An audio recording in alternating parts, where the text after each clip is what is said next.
Oke, kita lanjutkan ya. Selanjutnya, setelah membahas tentang numerosity reduction, adalah kita akan membahas tentang dimensionality reduction. Ya. Nah, jadi apa sih dimensionality reduction? Jadi tadi kan kita udah belajar tentang attribute selection, numerosity reduction, kayak gitu ya. Kalau attribute selection itu berfokus pada gimana caranya mengurangi jumlah kolom yang digunakan. Lalu kalau numerosity reduction adalah gimana caranya untuk mengurangi jumlah datanya ya, atau baris datanya yang akan kita gunakan dalam project analysis. Nah, untuk dimensionality reduction ini sedikit berbeda ya. Jadi dimensionality reduction itu termasuk dalam salah satu metode untuk melakukan feature extraction ya, atau mengekstrak suatu fitur atau kolom atau variabel kayak gitu.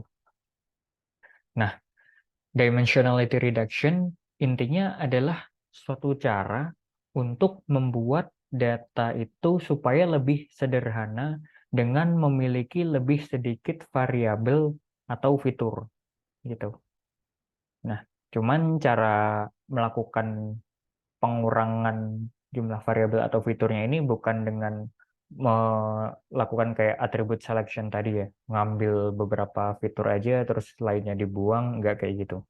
Nah, kalau di dimensionality reduction ini dilakukan dengan menggunakan berbagai metode untuk mengubah data menjadi dimensi yang lebih kecil ya.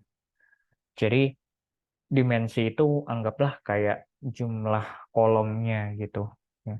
Jadi jumlah kolom atau fiturnya ada banyak. Kalau misalkan jumlah kolomnya ada 3, nah di sini di dimensionality reduction ini adalah berfokus gimana caranya supaya jumlah kolom yang 3 ini tetap digunakan tiga-tiganya, tapi jumlah kolomnya tinggal jadi 2. Nah, gimana tuh? Bingung kan ya?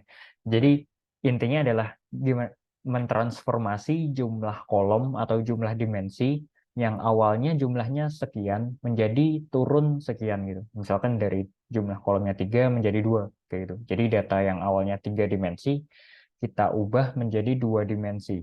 Seperti itu. Oke. Nah, beberapa metode dimensionality reduction yang cukup populer adalah singular value decomposition atau SVD, atau yang lainnya yang nggak kalah populer juga adalah PCA atau Principal Component Analysis ya, dan juga autoencoder kayak gitu. Oke, itu adalah dimensionality reduction. Mungkin kalau teman-teman masih belum paham ya masih oke ya, it's okay ya, masih wajar. Kita coba eh, lihat ilustrasinya aja kayak gitu. Jadi anggaplah kita punya data 3 dimensi gitu ya. Data 3 dimensi dalam bentuk sumbu X, Y, dan Z gitu. Jadi datanya adalah koordinat-koordinat pada sumbu X, Y, dan Z. Ya. Teman-teman di SMA harusnya udah belajar kayak gini ya, tentang sumbu-sumbu diagram kayak gitu. X, Y, Z berarti 3 dimensi, ada 3 sumbu di sini, panjang, lebar, dan tinggi. Nah, anggaplah kita punya 2 benda kubus di sini. Yang pertama, kubus yang lebih besar itu di atapnya itu berwarna biru, lalu kubus yang lebih kecil di sisi atasnya itu berwarna merah. Nah, jadi bentuk data awalnya adalah kayak gini. Ada 3 sumbu, satunya kubus besar biru, satunya kubus kecil merah. Nah, kalau kita ingin mengurangi dimensinya dari 3 dimensi menjadi 2 dimensi, maka bentuknya akan seperti ini. Kalau 2 dimensi yang kita ambil adalah dimensi X dan Y aja, maka gambarnya akan jadi seperti ini. Ya, jadi X dan Y itu kan berarti mendatar gini, mendatar di lantainya gitu. Nah, kalau mendatar di sisi lantainya, maka yang kelihatan adalah kayak gini, yaitu kita hanya akan melihat persegi atau persegi panjang ya. Persegi panjang berwarna biru yang lebih besar dan persegi panjang berwarna merah yang lebih kecil. gitu. Karena kita hanya melihat dari sumbu X dan Y-nya aja.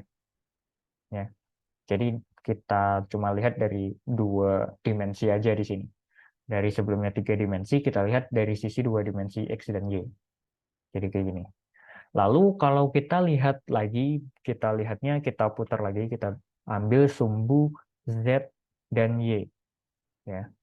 Z dan Y. Z ini yang eh, tingginya, terus Y-nya ini yang lebarnya. Ketika kita mengambil sumbu Z dan Y, maka kita hanya akan melihat 2 garis di sini, yaitu garis yang lebih panjang warna biru dan garis yang lebih pendek berwarna merah. Kayak gini. Jadi ketika ada data 3 dimensi, terus kita ambil jadi bentuk 2 dimensi, maka bentuk datanya akan berubah. Yang awalnya itu sebenarnya berbentuk balok gini atau kubus, terus jadi persegi panjang dan garis kayak gini, tergantung dimensi mana kita ambilnya. Nah, dimensionality reduction ini adalah konsepnya seperti ini. Jadi data yang 3 dimensi ini kita turunkan menjadi 2 dimensi, tapi kalau kita turunkan menjadi 2 dimensi aja kan jadinya ada 2 data kayak gini ya. Ada yang dari atas, ada yang dari samping, ada yang dari samping sisinya satu lagi misalkan kayak gitu. Nah, jadinya jadi beberapa data gitu. Nah, PCA ini adalah metode supaya yang awalnya 3 dimensi menjadi 2 dimensi, tapi 2 dimensinya itu menggabungkan data-data 3 dimensi ini dikompres menjadi 2 dimensi, kayak gitu. Jadi menggunakan tergantung metodenya apa ya. Kalau metodenya menggunakan PCA atau Principal Component Analysis, maka dia akan mengambil 2 dimensi yang mana nilai variansnya itu masih mendekati nilai varians yang normal ketika di dimensi yang lebih tinggi gitu. Jadi misalkan di 3 dimensi ini nilai variansnya adalah 10 gitu ya. Terus diubah ke 2 dimensi, nilai variansnya gimana caranya mengambil 2 dimensi yang variansnya paling mendekati dengan angka 10 kayak gitu. Itu kalau PCA. Jadi konsepnya seperti itu. PCA ini nanti akan memilih dimensi mana yang variansnya masih paling mendekati varians yang awal. Nah, jadi nanti dimensi itu yang dipilih gitu.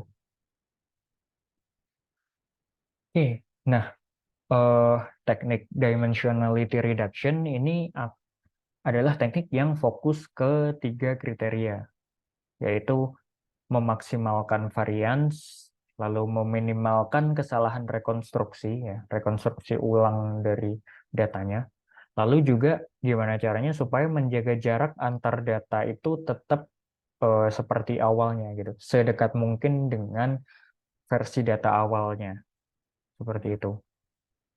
Nah, mungkin ini terdengar masih cukup kompleks ya, cuman ya coba dengerin aja dulu, didengerin beberapa kali, nanti kalau masih bingung juga boleh ditanyakan ya di grup chat atau mungkin di classroom-nya.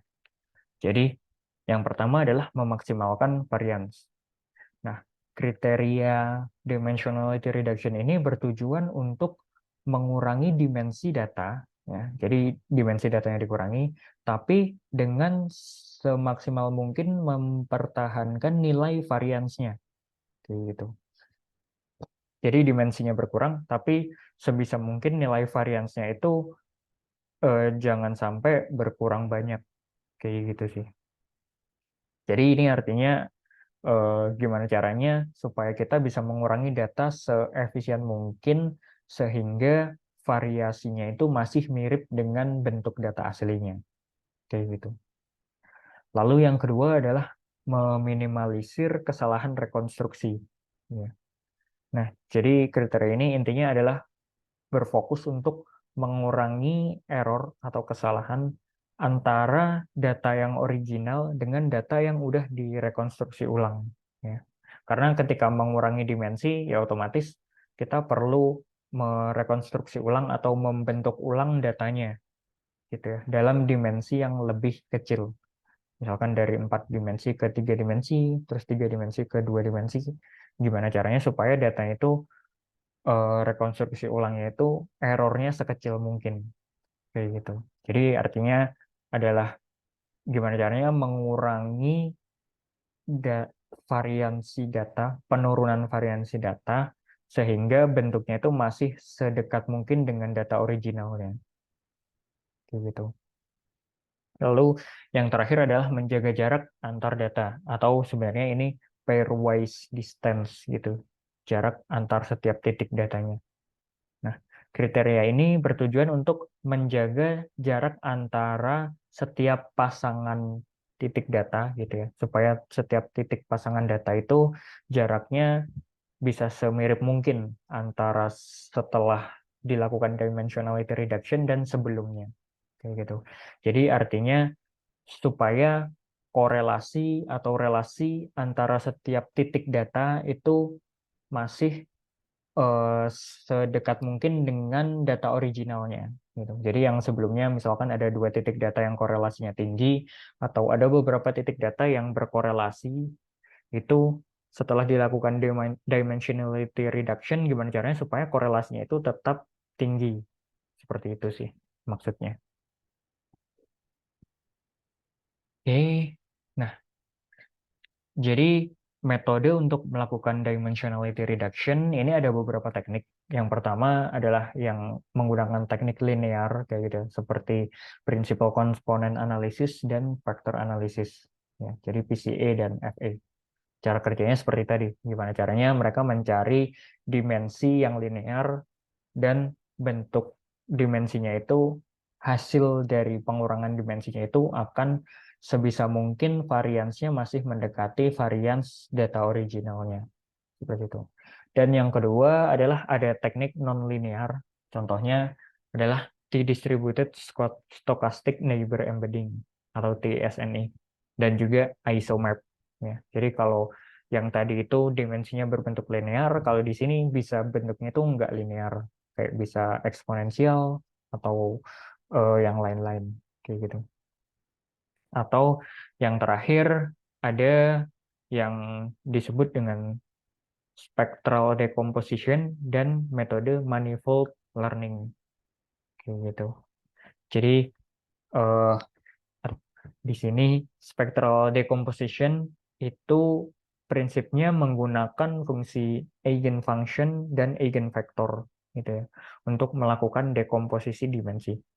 Jadi dimensi-dimensinya itu didekomposisikan berdasarkan prinsip eigenfunction dan eigenvektornya masing-masing seperti itu, supaya bisa menurunkan eh, jumlah dimensinya.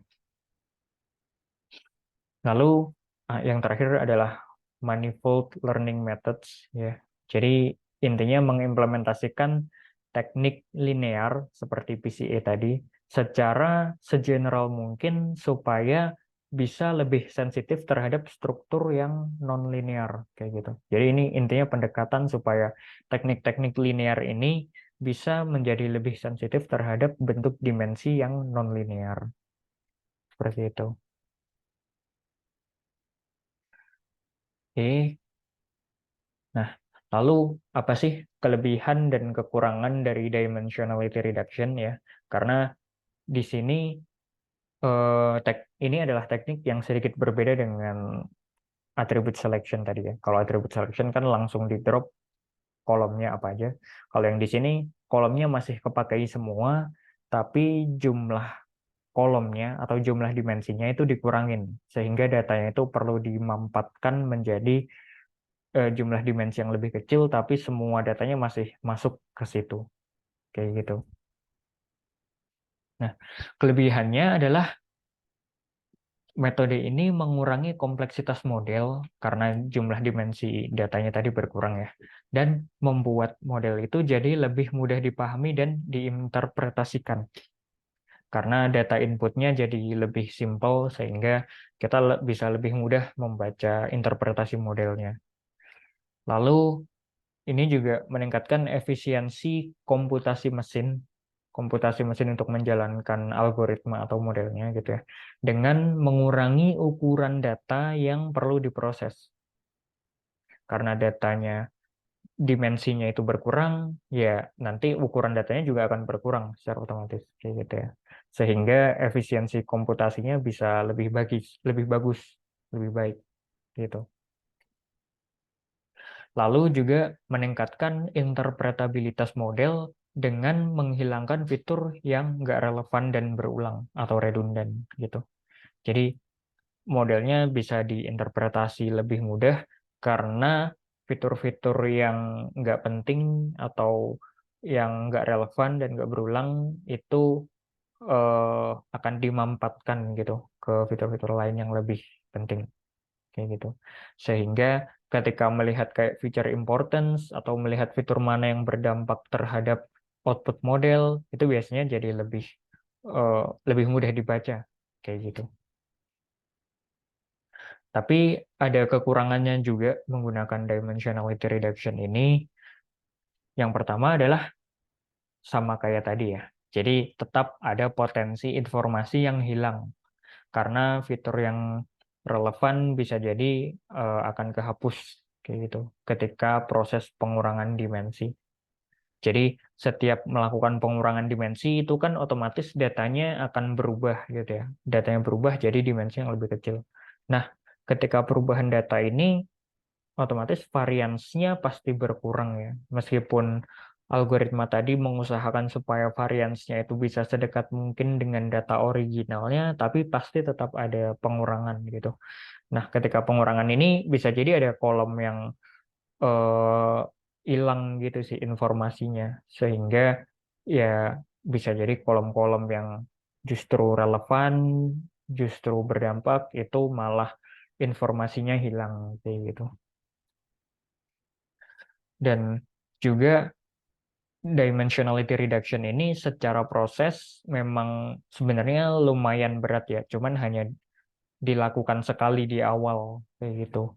Jadi proses ini karena emang nambah step baru ya, jadi ya tentu saja dia akan menambah waktu komputasi untuk melakukan proses pengurangan dimensi ini, di mana jika proses komputasi ini nggak diperkirakan terlebih dahulu, bisa jadi malah menambah beban komputasi secara overall gitu.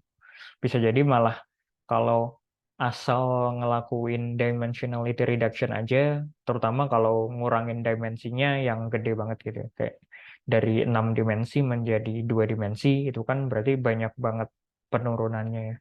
Nah, itu biasanya bakal berat banget, terus eh, bakal komputasinya nggak efisien gitu. Malah bisa jadi akan lebih ringan kalau nggak dilakukan dimensionality reduction di situ. Kayak gitu. Jadi tetap ada pertimbangan sih sebelum melakukan dimensionality reduction ini. Dari segi komputasi, dari segi effort, sumber daya, dan lain-lain seperti apa. Kayak gitu. Lalu selain itu juga ada risiko overfitting ya. Jadi model prediksi atau machine learning-nya jadi overfitting. Karena mengurangi dimensi itu dapat membuat model semakin mudah untuk mengingat data training. Jadi modelnya daripada dia mengeneralisasi data, membuat kayak tren prediksi, dia malah ya udah kayak ngafalin data training aja karena data trainingnya kecil dan dimensinya juga sedikit kayak gitu. Jadi potensi overfitting di situ. Oke, itu untuk dimensionality reduction. Nah, selanjutnya adalah data compression. Jadi data kompresi atau kompresi data adalah proses yang digunakan untuk mengurangi ukuran data yang berbentuk digital. Gitu. Jadi data-data digital ya kayak misalkan dari database atau spreadsheet, Excel kayak gitu ya. Itu kan bentuk data digital ya.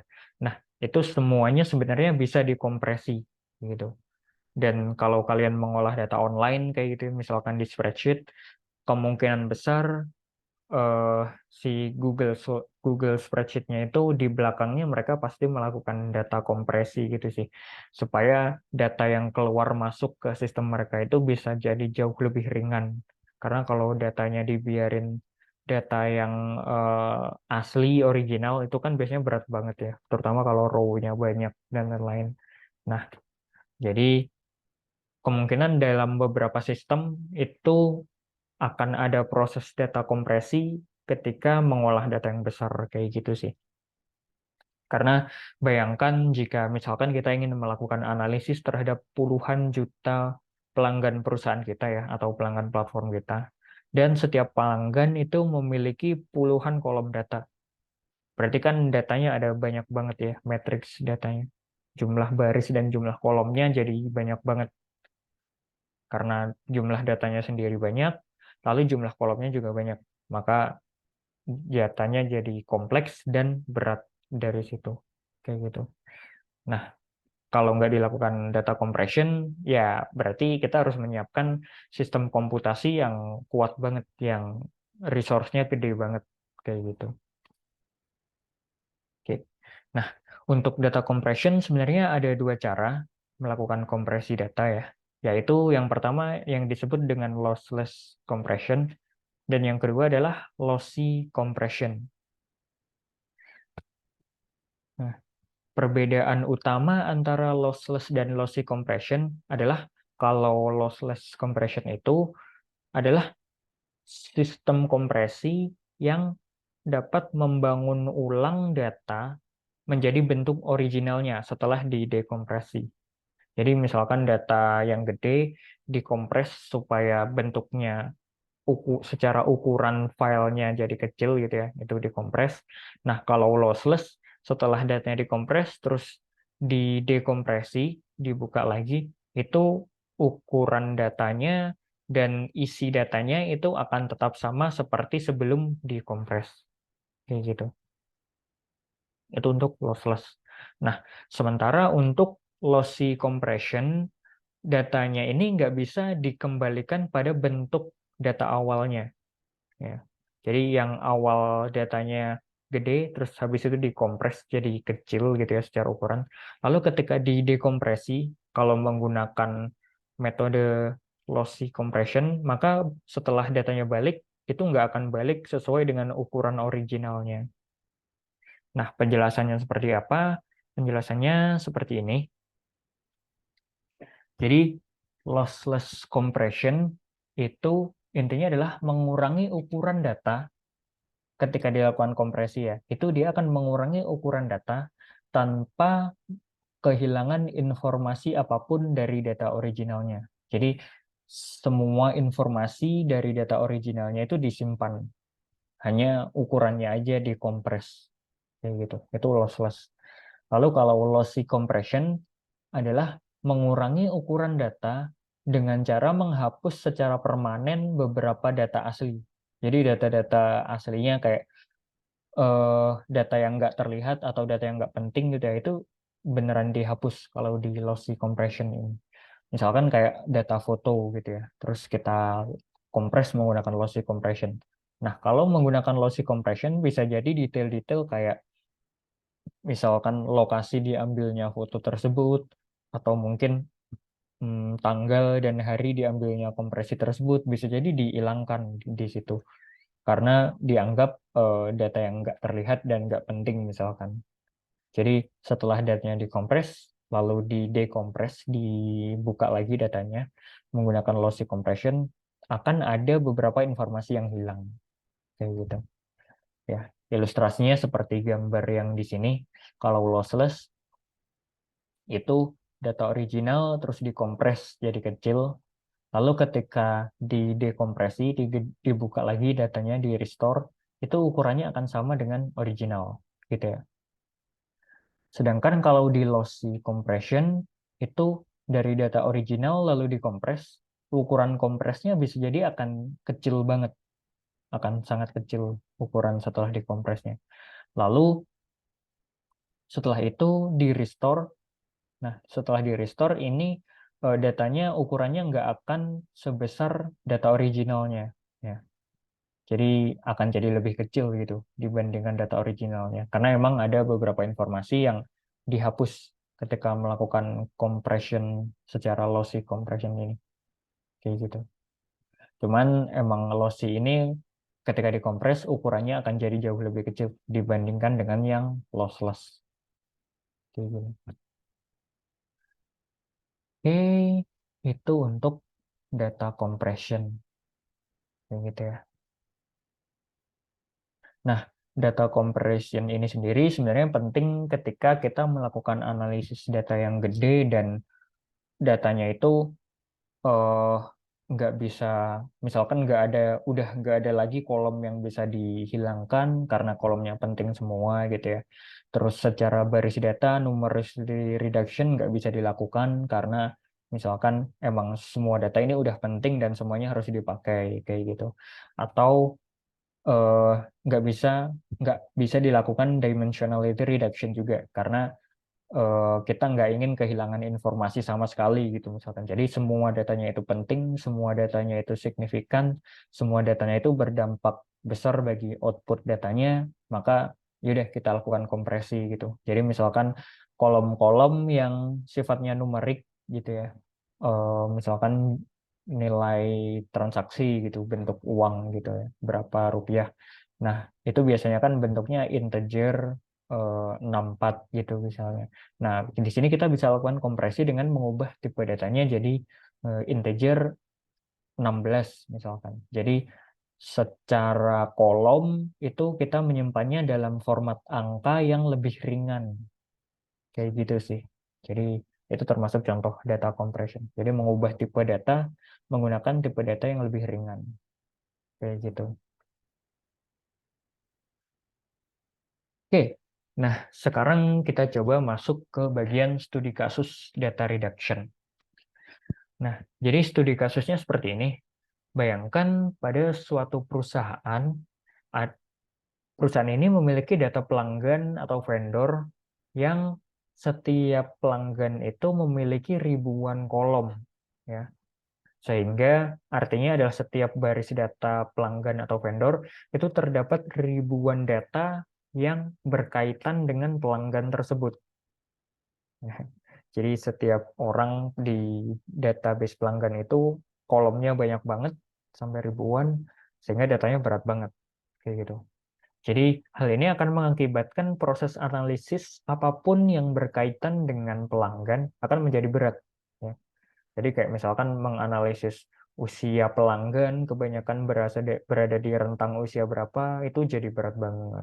Atau menganalisis demografi pelanggan, jenis kelamin, terus tempat tinggal, penghasilan berapa, usia berapa, kerja di mana, itu jadi berat banget. Karena datanya memiliki banyak banget kolom dan jumlah pelanggannya sendiri juga banyak. Kayak gitu. Nah, ketika seperti ini, kira-kira langkah apa yang perlu dilakukan? Kayak gitu. Oke, mungkin di sini kasih waktu 3 menit dulu ya. Boleh. Teman-teman dipikirkan dulu sambil nanti eh, boleh di apa ya, ditulis jawabannya di notes kalian masing-masing kayak gitu.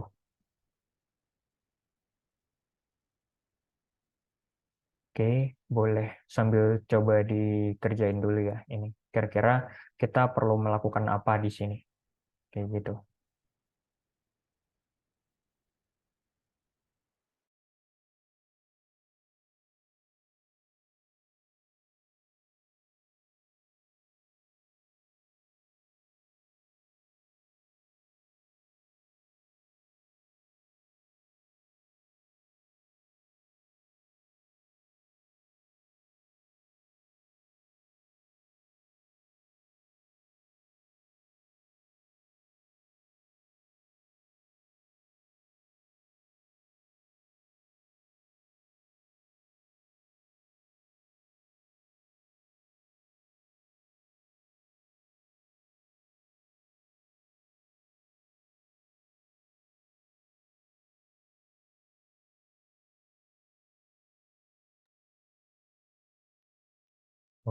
Oke, eh ya mungkin kalau teman-teman belum selesai menuliskan jawabannya, boleh di pause dulu videonya ya. Sekarang kita akan coba bahas. Kita akan coba bahas bareng-bareng di sini. Kalau teman-teman eh, masih pengen coba menjawab sendiri dulu, boleh di pause dulu videonya, kayak gitu. dari sini. Oke, kita bahas ya. Nah, jadi di sini kasusnya adalah data pelanggan yang memiliki ribuan kolom kayak gitu. Nah, karena di sini permasalahannya adalah kolom datanya kayak gitu ya. Jadi hal pertama yang paling mungkin dilakukan terlebih dahulu adalah kita lakukan attribute selection ya atau feature selection. Jadi dari ribuan kolom ini kita dari awal langsung filter aja kolom-kolom mana aja yang relevan terhadap project analisis yang sedang kita kerjakan. Misalkan kita hanya ingin melihat data demografi tempat tinggal gitu. Ya udah berarti kita cuma ambil alamat tempat tinggalnya, provinsinya, negaranya, kota, kecamatan, dan lain-lain. Kayak gitu. Jadi kita ambil data-data yang berkaitan dengan tempat tinggal aja beserta identifier usernya ya, kayak user ID atau email, nama, kayak gitu. Nah, dari situ udah harusnya akan ke filter lumayan besar dari situ. Karena kita cuma ambil yang fitur-fitur yang relevan aja terhadap project kita. Nah, lalu selanjutnya tahap yang kedua adalah ini mungkin opsional ya. Kita bisa lakukan numerosity reduction. Sebenarnya ini sangat tergantung juga kalau misalkan di sini kita ingin menganalisis semua pelanggan kita secara keseluruhan, ya kita bisa ambil semuanya. Dan misalkan setelah dilakukan attribute selection ini, datanya udah ukurannya cukup make sense, cukup kecil, ya berarti kita bisa langsung pakai. Cuman kalau ternyata datanya masih besar jumlahnya, maka kita bisa melakukan numerosity reduction, misalkan dengan melakukan sampling. Misalkan random sampling atau stratified sampling berdasarkan tujuan analisisnya di awal tadi, kayak gitu. Jadi demografi seperti apa yang pengen dilihat, kayak gitu. Oke. Nah, sedangkan untuk kayak dimensionality reduction atau data dimensionality reduction ya, ini yang enggak bisa kita lakukan sama sekali karena kita nggak ingin mengubah data yang ada menjadi dimensi yang lebih kecil, tapi angka dan nilai datanya akan berubah. Kita nggak pengen kayak gitu. Kita ingin menganalisis data seperti aslinya, kayak gitu. Jadi kita nggak melakukan dimensionality reduction. Oke. Nah, sedangkan untuk data compression ini juga sifatnya opsional kayak gitu. Jadi kalau ada kolom-kolom atau tipe data yang bisa dilakukan kompresi, ya kita lakukan kayak gitu. Cuman kalau nggak bisa ya, misalkan kayak alamat provinsinya, misalkan provinsinya kalau dikompresi kan biasanya jadi datanya enggak sesuai dengan data aslinya gitu ya. Nah, itu berarti nggak bisa gitu. Cuman kalau ada tipe-tipe data lain yang bisa dikompresi, ya berarti bisa. Cuman kalau kasusnya adalah data demografi, kemungkinan ya berarti kita nggak bisa melakukan data kompresi tersebut. Kayak gitu. Kalau analisisnya lebih ke misalkan usia pelanggan, kayak gitu, nah itu biasanya bisa kita lakukan kompresi dengan mengubah tipe data numeriknya menjadi tipe data yang lebih ringan. Kayak gitu. Oke. Jadi yang pasti dilakukan adalah attribute selection, lalu yang opsional adalah untuk numerosity reduction sama data compression. Kayak gitu. Oke. Nah, ini adalah studi kasus kita ya. Oke. Nah, selanjutnya kesimpulan. Jadi ini bagian akhir ya. Jadi apa sih key takeaways-nya atau insight atau wawasan kunci yang bisa kita dapatkan pada sesi kali ini? Ya, jadi sebenarnya teknik data reduction ini dapat membantu menyederhanakan kumpulan data atau dataset yang kompleks dan jadi bisa memberikan insight yang berarti buat kita setelah kita lakukan data reduction tadi. Gitu. Jadi yang kompleks jadi lebih mudah untuk mengambil insight-nya. Nah, metode-metode yang bisa dilakukan untuk data reduction ada attribute selection, numerosity reduction, feature extraction, dan dimensionality reduction. Kayak gitu. Lalu setiap teknik itu memiliki kelebihan dan kekurangannya masing-masing yang perlu diperhatikan saat memilih metode data reduction yang tepat. kayak gitu. Jadi nggak semua metode data reduction itu perlu dan bisa diterapkan pada semua kondisi gitu ya. Jadi memang harus diperhatikan dulu. Oke, nah lalu arahannya untuk ke depan gimana? Jadi area data reduction ini sebenarnya masih terus berkembang pesat ya. Karena metode dan teknik baru itu terus bermunculan sepanjang waktu. Kayak misalkan beberapa area yang masih banyak menggunakan data reduction adalah area deep learning ya, atau machine learning yang advance banget deep learning ini. Lalu generative models ini termasuk large language model seperti ChatGPT, atau kalau teman-teman menggunakan Google ada Google Bard gitu ya, atau yang lain misalkan ada you.com, atau yang open source ada Llama 2 dari Facebook seperti itu. Dan juga reinforcement learning kayak gitu. Nah, jadi selama dataset tersebut terus berkembang secara ukuran dan kompleksitas, maka data reduction akan tetap menjadi tahapan kritikal untuk melakukan penelitian. Seperti itu sih. Oke, untuk materinya cukup sekian. Nanti kalau masih ada pertanyaan boleh ditanyakan di grup chat atau di Google Classroom kayak gitu ya. Setelah ini nanti akan ada arahan untuk kuis dan eh, pembahasan materi tugas kayak gitu. Oke,